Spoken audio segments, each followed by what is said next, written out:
sa balita at serbisyo publiko. Ang himpilan ng RMN Network sa Mega Manila. Live sa radyo at online. Mga kasama, ganap ng alas 12 ng tanghali.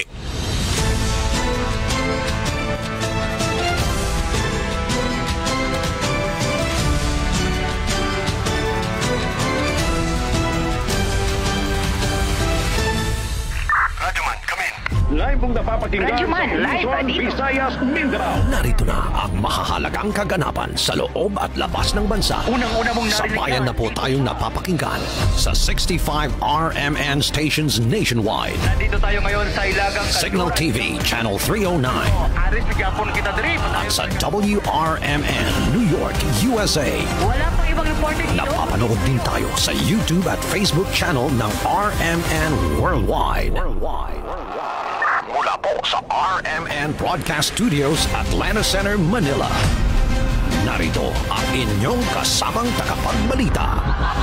RMN Network News.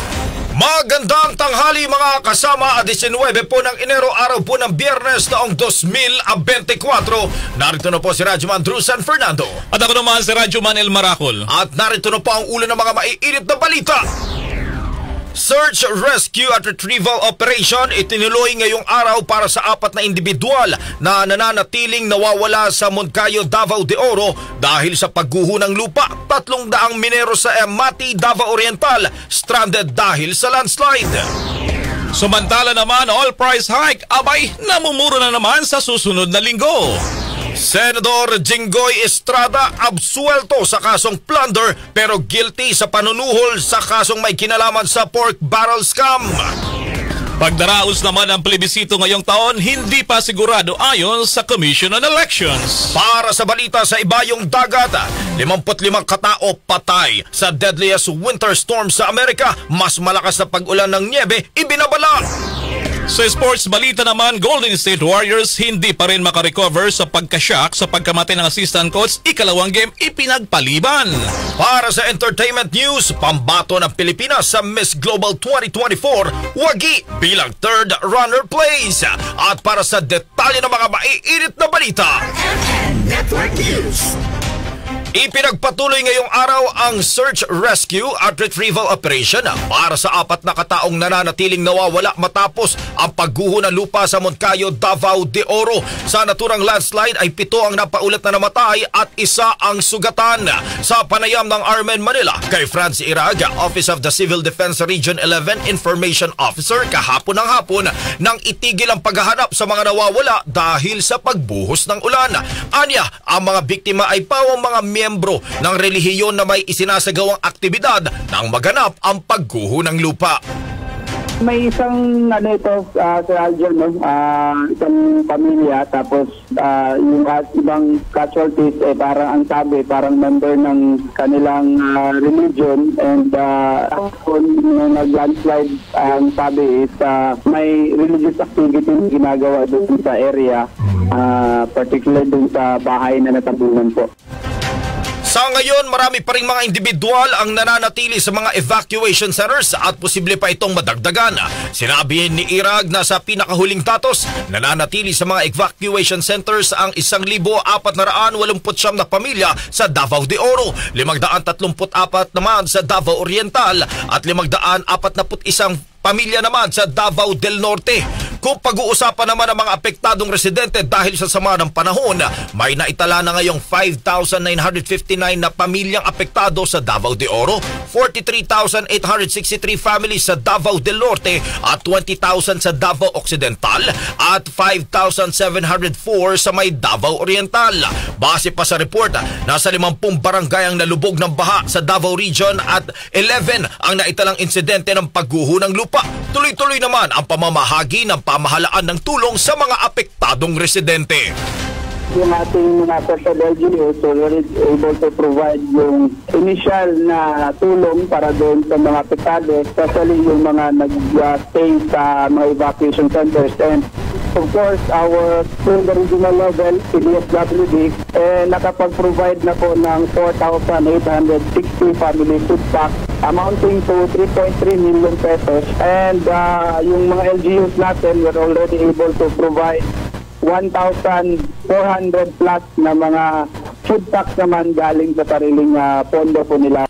Yan po ang tinig ni Franz Irag, OCD Region 11 Information Officer sa eksklusibong panayam ng RMN Manila. RMN Network News. Sa kaugnay pa rin nga balita, 300 minero naman dyan sa lugar ng Mati, Davao Oriental, stranded pa rin dahil pa rin sa mga landslide. Ang detalye mula sa RMN Davao, kasama mo sa balita si Radyoman Kirby Manzon. RMN Live Report. Patuloy ngayong ginagawa ng paraan ng Local Government Unit o LGU upang ma-rescue ang mga trabahante na na-stranded dahil sa landslide sa isang minahan sa Sitio Magom, Barangay Macambol, Mati City sa Davao Oriental. Sa exclusive interview ng DXDC RMN Davao kay Jonathan Dolotina, personahe ng Mati City Disaster Risk Reduction and Management Office, pahirapan na may rescue ang mga trabahante dahil natabunan ng gumuhong lupa ang mga kalsada. Sa latest update ng Office of the Civil Defense o OCD-11, aabot na sa 187,000 katao sa Davao Region ang apektado, kung saan nasa 75 barangay ang apektado dahil sa pagbaha at landslide. Sa datos sa Davao de Oro, nasa 4,953 katao ang nanatiling nasa evacuation center. 7,903 naman ang mga individual ang sa Davao del Norte, 569 individual sa Davao Occidental at 1,260 individual sa Davao Oriental. Aabot naman sa mahigit 21,000 family food packs ang naibigay ng Department of Social Welfare and Development o DSWD-11 na nagkakahalaga ng mahigit 13 million pesos. Sa ngayon ay nasa 11 kalsada ang hindi passable sa lahat ng klase ng sasakyan dahil sa landslide, habang 4 na tulay ang hindi rin madaanan dahil sa pag-overflow ng tubig baha. Samantala, nakatala na ang OCD-11 ng 7 casualties o ang magpamilyang namatay sa Moncayo, Davao de Oro at isa ang injured. Isang injured naman ang naitala sa Maragusan at isa sa May Pantukan, Davao de Oro. Isang bata naman ang kumpirmadong patay dito sa Davao City dahil sa landslide. Kasama mo sa RMN DXDC Davao, Radyoman Kirby Manzon, Tatak, RMN. RMN Weather Report. Mga kasama, nagbabala ngayon ang pag-asa sa posibilidad na lumala pa ang nararanasang mga pagbaha dyan sa may Davao Region. Ito ay bunsod pa rin ng epekto ng shear line na nakakaapekto sa buong Mindanao. Magdadala kasi ang shear line ng mga kalat-kalat at malalakas na pag-ulan sa Mindanao na posibleng magdulot ng flash floods at landslides. Samantala, ang northeast monsoon naman ang nakakaapekto sa Luzon, kung saan partikular na magdadala ito ng mga biglaang pag-ulan sa Cagayan Valley at Aurora provinces. May mga isolated light rains naman sa Metro Manila at iba pang bahagi ng bansa dahil pa rin sa tinatawag na northeast monsoon. RMN Network News. Dumako naman tayo sa may Socsargen area dahil sa klase sa Jensan at Sarangani, suspendido pa rin ngayong araw dahil pa rin sa sama ng panahon. Mula sa Ramin Jensan, kasama mo sa balita si Radyoman Brian Onyate. RMN Live Report. Suspendido ngayong araw ang klase sa lahat ng level sa lungsod ng General Santos at maging sa probinsya ng Sarangani. Ito ay dahil sa hindi pa humuhupa ang shear line na naging dahilan ng mga pag-ulan simula pa noong araw. Sa Executive Order No. 03 na ipinalabas ni Jensen City Mayor Lorely Geronimo Pacquiao kagabi, walang pasok sa lahat ng antas maging ang mga nasa pribadong mga paaralan ngayong araw. Ngayong araw, isang Executive No. 001 naman ang ipinalabas ni Sarangani Province Governor Rogelio Ruel Pacquiao na nagsususpinde ng in-person classes sa lahat ng antas sa probinsya, maging ang work from home arrangement sa tanggapan ng gobyerno sa Sarangani. Na pag-alaman, nasabi ng Pag-asa Jensan na asahan pa ang mga pag-ulan sa Socsargen, bunsod ng shear line. Kasama mo sa DXMD RMN General Santos, Radyoman Brian Onyate, Tatak RMN.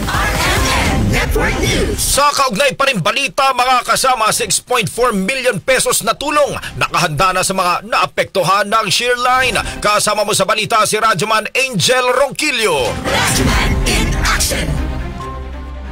Nakapagpamahagi na ng 6.4 million pesos na tulong ang pamahalaan sa mga apektadong individual ng sama ng panahon bunsod ng shear line sa Caraga at Davao Region. Sa ulat ng National Disaster Risk Reduction and Management Council, kabilang sa mga ayudang ipinagkaloob sa mga apektadong residente ay family food packs at mga bigas. Sa nasabing bilang, 4,217 na pamilya o halos 15,000 individual ang nasa mga evacuation center, habang nasa halos 22,000 na individual ay mas pinili makituloy pansamantala sa kanilang mga kamag-anak o manatili na lamang sa kanilang tahanan. Samantala, ilang mga lugar pa rin sa mga nabanggit na rehiyon ang nanatiling lubog sa baha, kung kaya't nanatiling hindi madaraanan ng mga motorista ang 11 kalsada at 4 na tulay. Nakapagtala din ng power interruption sa ilang mga lugar habang naibalik na ang lahat ng linya ng tubig at komunikasyon.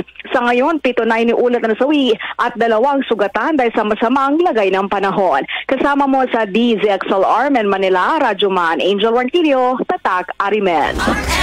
Network News. Samantala mga kasama, sa ibang balita naman, abay hindi magandang balita para naman sa mga motorista. Mayroon na namang namumurang all price increase sa susunod na linggo.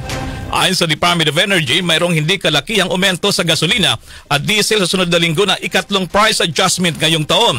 Sinabi ni Rodel Romero, ang Director 3 ng All Industry Management Bureau ng Department of Energy, ang presyo ng gasolina ay posibleng madagdagan ng 65 centimos hanggang 85 centimos kada litro, habang sa crudo naman ay mayroong pagtaas na 45 centimos hanggang 65 centimos kada litro. Posible namang walang paggalaw sa presyo ng kerosina o may kakapiranggot lamang na rollback na 10 centimos kada litro. Ito'y base pa rin sa unang 4 na araw ng trading sa tinatawag na Min of Platts, Singapore. RMN Network News. Bantay presyo naman tayo mga kasama dahil dyan sa may Nueva Ecija pinangangambahang tumaas ang presyo ng sibuyas dahil sa pag-atake ng mga harabas. Kasama natin mula sa RMN Nueva Ecija si Radyoman Ace Blanca. RMN Live Report. May posibilidad daw na tumaas pa ang presyo ng pulang sibuyas 2 hanggang 3 buwan mula ngayon. Itong binanggit ni Mr. Jimmy Vistar, ang board member ng Nueva Ecija Onion Farmers Association, dahil nga daw sa pamimeste ng armyworm o harabas kung tawagin sa mga pananim na sibuyas sa ilang taniman dito sa Nueva Ecija, partikular na sa mga taniman sa mga bayan ng Llanera, sa Bungabon, Pantabangan, Lupao at sa lungsod ng San Jose at Palayan, at may mangilan-ngilan na rin sa bayan ng Rizal. Sa ipinadalang larawan ni Mr. Boy Agbayani ay may harabas na rin daw ngayon ang kanyang tanim dito sa bayan ng Rizal. Sa gawingan ng Bungabon at Palayan ay may ilang taniman ng sibuyas ang halos wala ng maani dahil sa pamimeste ng harabas na ito. Binanggit pa ni Vistar na mabilis umatake ang harabas at kayang makapaminsala ng pananim sa loob lamang ng magdamag, kaya naman daw ito maagapan sa magitan ng mga insecticides, pero meron namang ilang magsasaka na pinipili na lang na hindi gumamit nito. Sa kasalukuyan ng presyo ay nasa 22 pesos na lang ang puti ngayon sa farm gate price, samantalang ang pula ay 70 pesos pa rin mula sa bukid at ibinibenta naman sa mga tindahan at palengke ng mula 80 hanggang 85 pesos ang per kilo. Kasama mo sa Arimen Nueva Ecija, Radyoman Ace Blanca, Tatak Arimen. RMN Network News. Mula sa Nueva Ecija, dumakot tayo ng lalawigan ng Pangasinan. Sapat na supply ng bigas, tiniyak naman ng National Food Authority. Mula sa FM Dagupan, kasama mo sa balita si Radyoman Bansag Talao.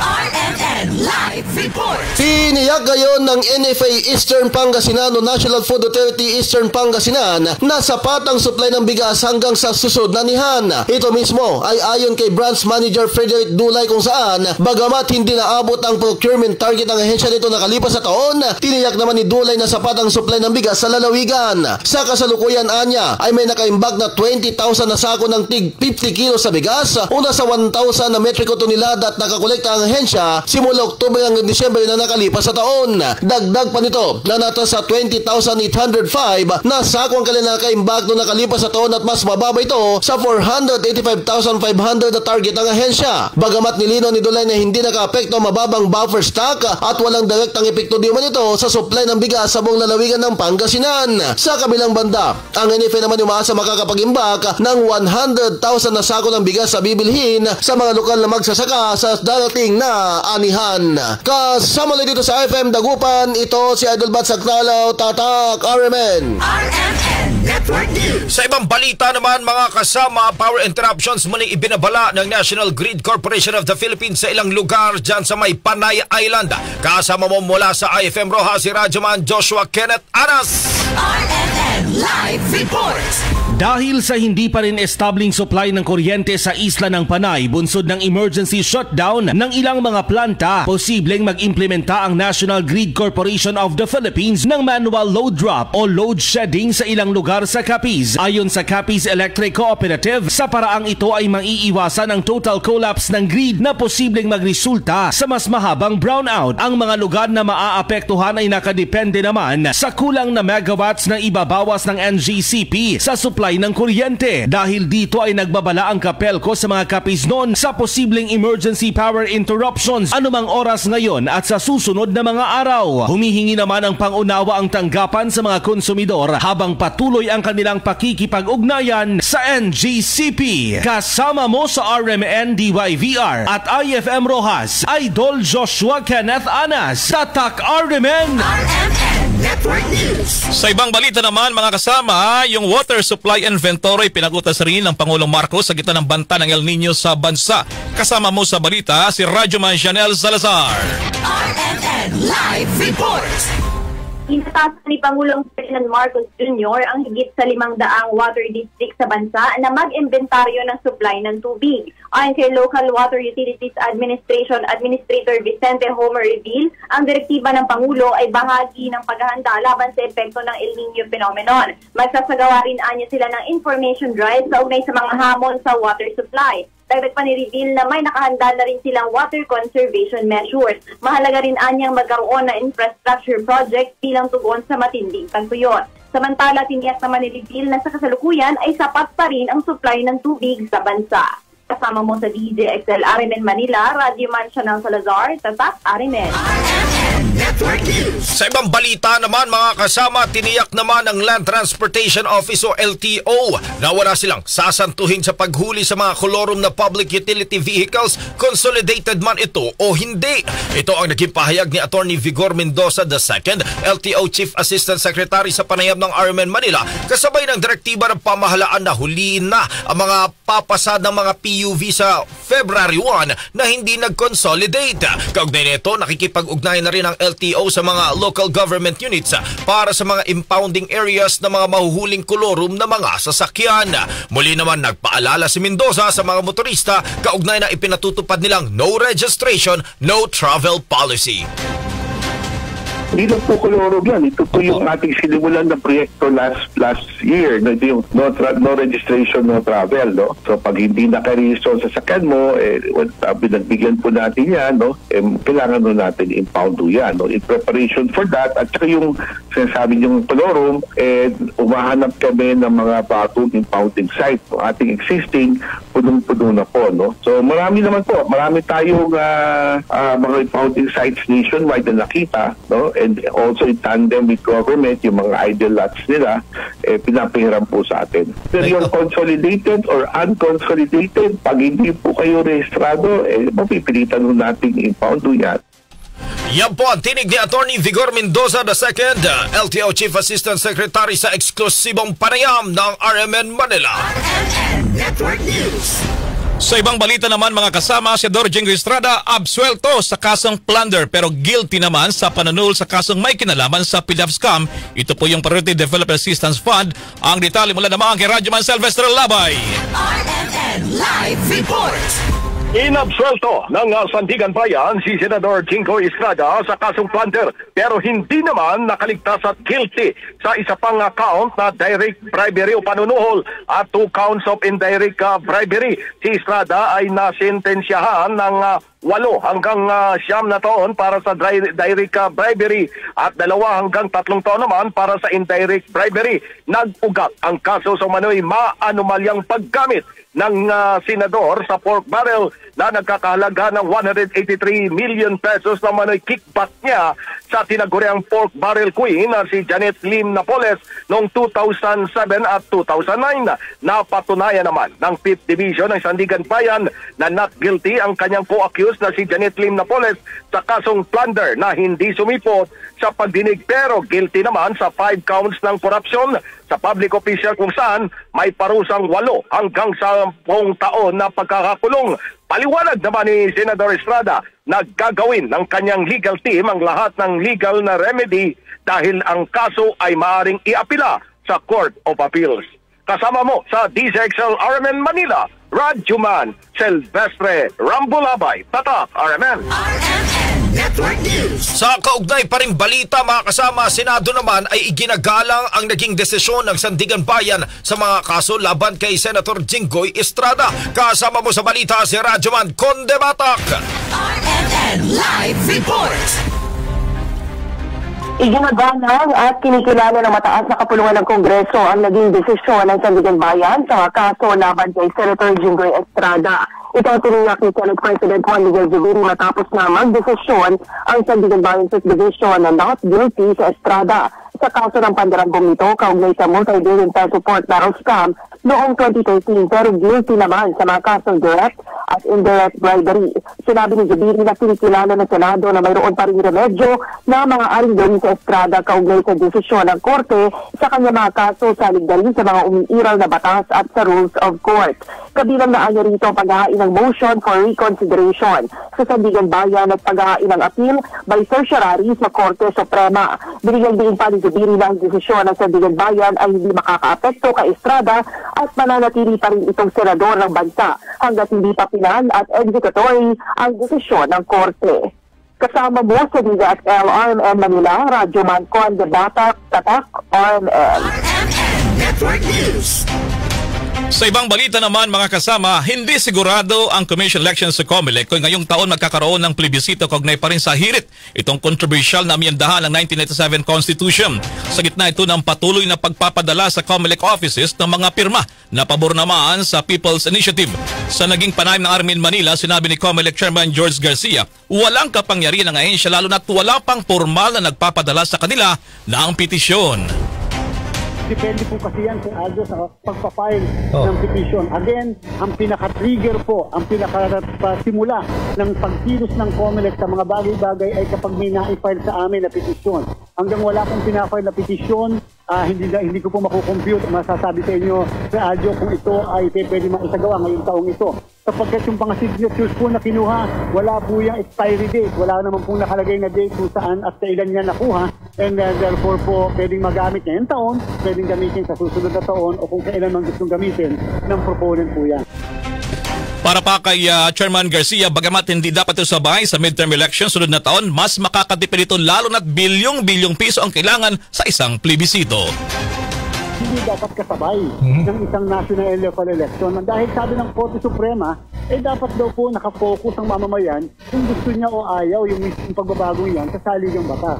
Kasi po, hindi na pagkapinisabay natin, dalawa po yung kanyang iisipin pa. So dapat hanggat maaari hindi po kasabay. Kaya lang, siyempre, for practicality sake, Sir Aljo, mahal po kasi ang isang plebisito, 13 billion ang kakailanganin natin. Sa bawat pagbabago ng saligang batas o probisyon sa saligang batas, magpapaplebisito ka. Lahat po kasi, whether Constitutional Convention, Constituent Assembly, o yung tinatawag na People's Initiative, ang punot-dulo ng lahat ay isang plebisito.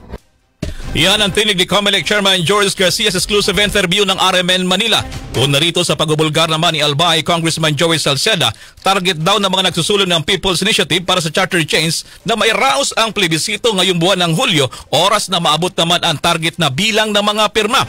Para naman sa People's Initiative, nasa 3% ng pirma ng mga botante sa bawat congressional district at 12% naman sa buong bansa. Sa patuloy na mga balita, pagpuna ng China sa pagbati ni Pangulong Bongbong Marcos Jr. sa Taiwan President, binatikos ng isang kongresista. Kasama mo sa balita si Radyoman Grace Mariano. RMN Live Report. Matinding batikos nga ang ibinato ni Surigao del Norte 2nd District Representative Robert Ace Barber sa China matapos questionin ng Chinese Foreign Ministry ang pagbati ni Pangulong Ferdinand Bongbong Marcos Jr. sa bagong halal na Pangulo ng Taiwan. Nagalit si Barbers dahil umaarte anya ang China na pagmamayari nito ang Pilipinas kaya pati ang mga bibig natin ay gusto nitong i-water cannon. Paalala ni Barbers sa China, hindi nito pag-aari ang Pilipinas at hindi yun mangyayari kahit sa kanilang panaginip o imahinasyon. Ayon kay Barbers, ang China ay wala kahit nakatiting na soberenya sa ating bansa kaya wala itong karapatan na pigilan ang paghahayag ng saloobin ng mga Pilipino lalo na ng ating Pangulo. Di ni Barbers, huwag magkakamali ang China dahil patuloy nating ipaglalaban ang ating kalayaan, kasarinlan at soberenya. Kasama mo sa DZXL RMN Manila, Radyoman Grace Mariano, Tatak Arimen. Network News. Dumako tayo muna dyan sa may bahagi ng lalawigan ng Bataan. Mayroon pong 2 naaresto sa nilunsad na bypass operation mula sa Aramin, Bataan na doon. Si Radyoman Mike Sigaral. RMN Live Report.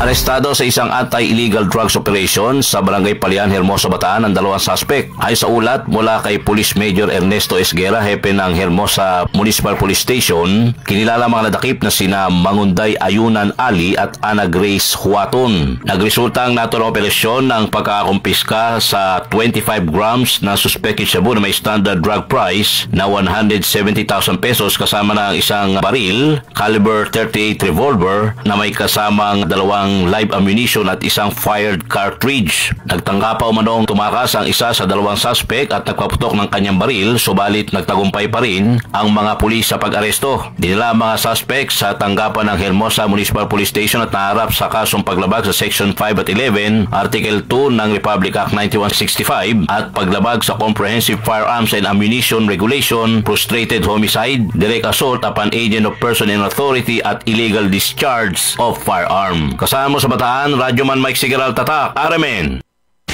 RMN Business News.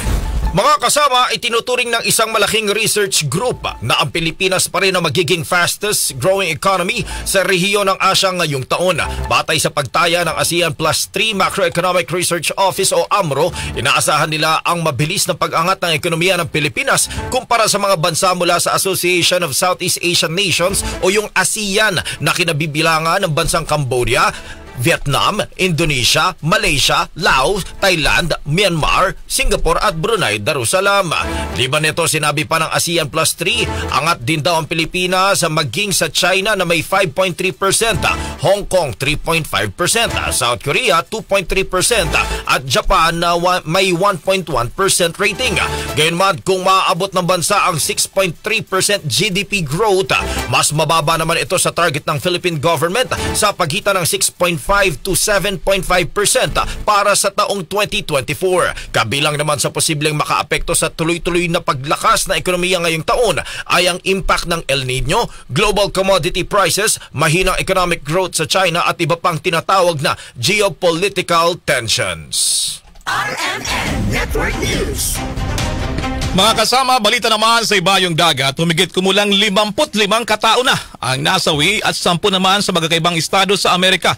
Alinsunod pa rin ito sa sinasabing isa sa mga deadliest winter storm ngayon sa lugar. Ayon sa mga otoridad, nagdulot ng malalakas na bagyo ng pagkasawi ng karamihan, pagkasira ng mga gusali at pagkawala pa ng supply ng kuryente sa naturang namang mga lugar. Dagdag pa rito na kansila. Naantala rin ang daang-daang mga flights sa naturang bansa dyan sa Amerika at nagsara pa ang karamihan naman sa mga paaralan at tanggapan ng mga apektadong lugar. Nagbabala ang kanilang National Weather Service sa panibagong wave ng freezing rain at heavy mountain snowfall sa Pacific Northwest na tatagal umano hanggang sa katapusan ng linggo. Inaasahan din ang malakas daw na pag-ulan sa baybayin ng Oregon at estado ng Washington na magdudulot daw ng mga pagbaha. Balitang Sports. Para naman sa Balitang Sports, sa Golden State Warriors di pa rin makarecover sa pagka-shock sa pagkamatay ng assistant coach. Ikalawang game, ipinagpaliban muna. Para sa detalye, si Radyoman Jairus Peña, Florida. Muling ipinagpaliban ng Golden State Warriors sa ikalawang pagkakataon ang kanilang paglalaro, kasunod pa rin ng pagpanaw ng kanilang assistant coach na si Dejan Milojevic.